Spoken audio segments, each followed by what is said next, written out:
Regra Pastoral, São Gregório Magno, primeira parte, Condições para assumir o mais alto grau do Ministério Pastoral. Capítulo 1. Não ouse assumir a responsabilidade do magistério que não estiver preparado. Ninguém pode presumir de ensinar uma arte senão depois de tê-la aprendido por meio de um estudo atento e meditado, visto que o governo das almas é a arte das artes. Quão grande é a temeridade dos que assumem o magistério pastoral sem ser para isso preparados. Quem não sabe que as feridas da alma são mais secretas do que as da carne?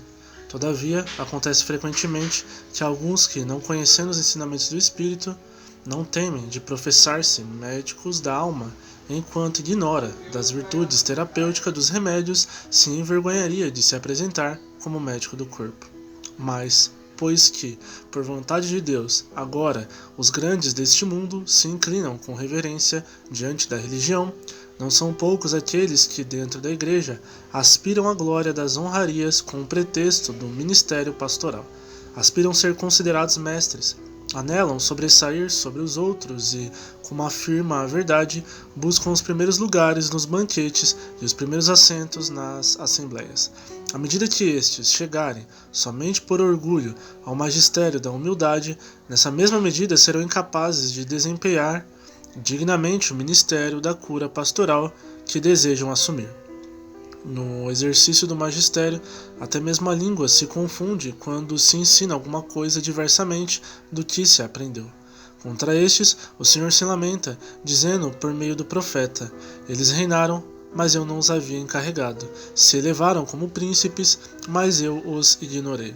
De fato, reinam pela própria vontade e não por decisão do Rei Supremo aqueles que, sem o apoio das virtudes, não chamados por vocação divina, mas ardendo na própria cobiça, roubam os mais altos encargos do ministério pastoral.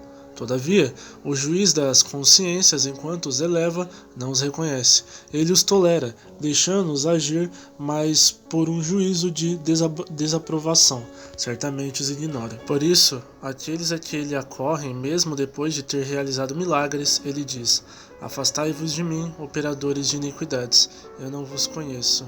E assim é duramente desaprovada a incompetência dos pastores, pela voz da verdade, quando este diz por meio do profeta: até mesmo os pastores não são capazes de entender.